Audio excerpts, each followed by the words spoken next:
Hello and welcome to Film Talk 2015. My name is Niall Thomas and in this edition of our show we are doing a sequel special.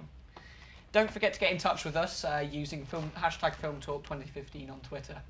Coming up on the show, Star Wars Episode 7 with the confirmed return of Mark Hamill as Luke Skywalker, Harrison Ford as Han Solo and Carrie Fisher as Princess Leia Organa.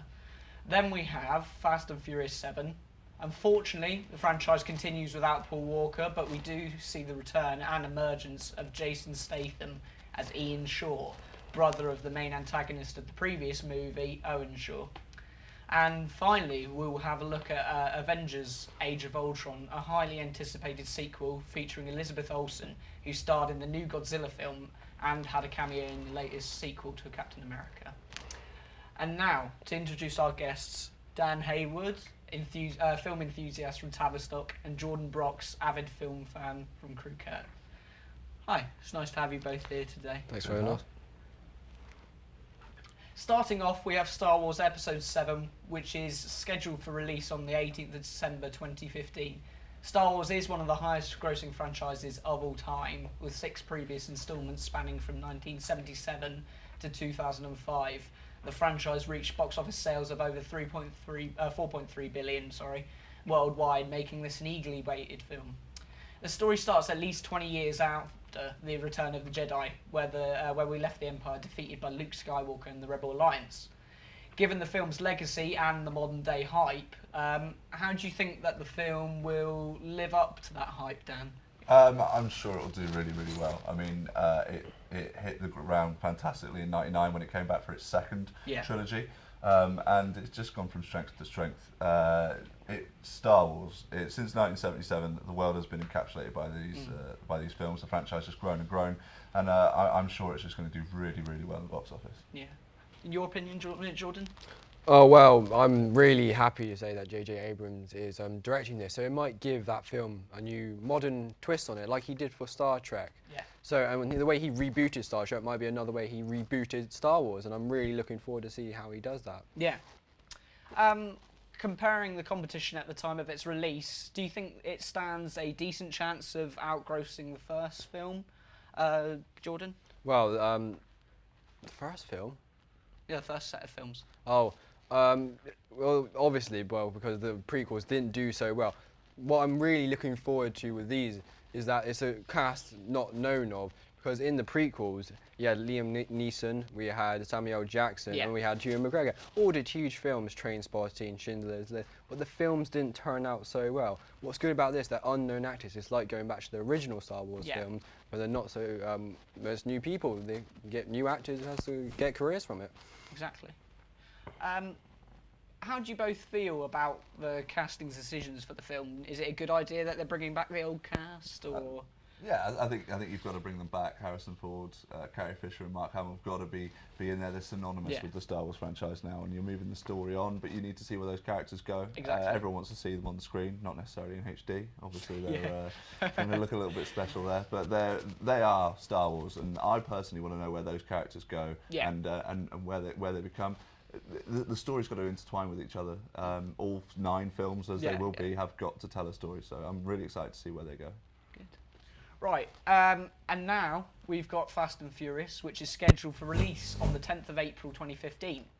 With the death of Paul Walker, this has become a vastly talked about film, unfortunate or not, especially with the decision to keep him in the story.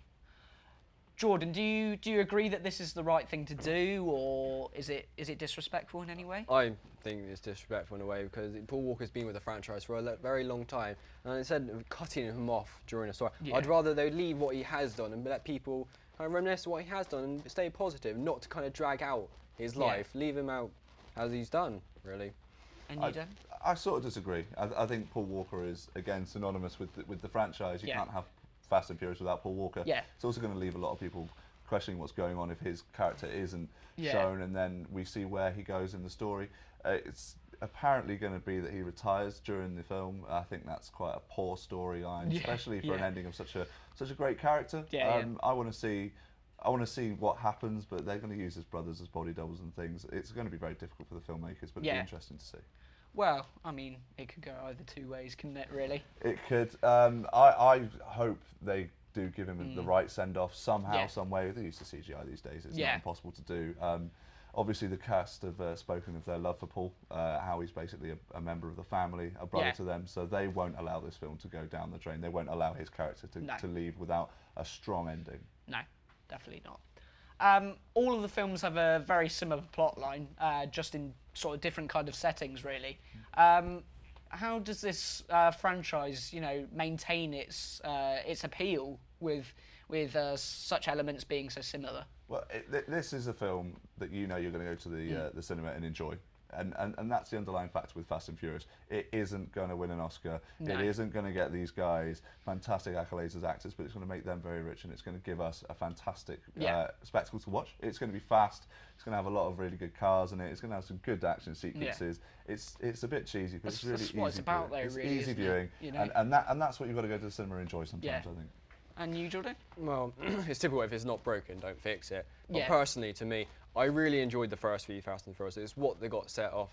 But the only issue that they have now is they've got a load of money from it, and they're just dishing out a movie each year to get the same amount of money. But what's good is that they're kind of referring back to the old movies with the new movies, bringing Jason Statham in, and they're kind of looking back at a few loopholes that they seems like they think they would have forgotten, but they haven't. And for some fans who enjoyed the early movies, it's really good for them. It's dragging them back into the movie franchise.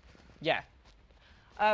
And last but not least at all, we have Avengers Age of Ultron, which is scheduled to release in early 2015 on April 23rd. Age of Ultron is the sequel to the box office smash, that was Avengers Assemble. The film follows the superhero team called the Avengers, facing a new enemy called Ultron, a sentient robot. There is a lot of speculation on this film, since there are many ways it could go. Following sort of storylines from comic books and having to, succeed the previous film, because as it was the highest grossing in 2012. Wondering how the sequel will top it. Do you think it will do even better than the first film, or do you think it will gross less and be less popular? It's a sequel, so you never know what's going to happen. Iron Man 2 didn't do too well in the sequel. Yeah. Thor 2 was a bit hit and miss, but what's good about the Avengers is that Joss Whedon's directing it, and Joss Whedon's a very good director. He did Firefly and then did the movie Serenity, and he got given it, and he did a perfect job of it. So I think whatever you give this man, he will do a good job of it. Yeah. I mean, the characters, you can't lose at that, can you really, Dan? Exactly. I mean, Robert Downey Jr., Samuel L. Jackson, everybody else coming into this film. It's a massive cast. It's got a huge budget. It's going to do really, really well at the box office because people are going to come and watch. Robert Downey Jr.'s got his own cult following. Exactly. Samuel L. Jackson's got every follower in the world. We are going to go and watch this film. Whether it comes out as a rating success, I'm not entirely sure, because it could just be a little bit of a flop, like we've seen with Transformers, ending the sequels with just a little bit of a downtime. Yeah. And we don't want that. Absolutely not. A thank you to you, Dan and Jordan, for coming to our sequel special. And also, a thanks to you for watching this show. We hope you enjoyed it, and we look forward to seeing you next time.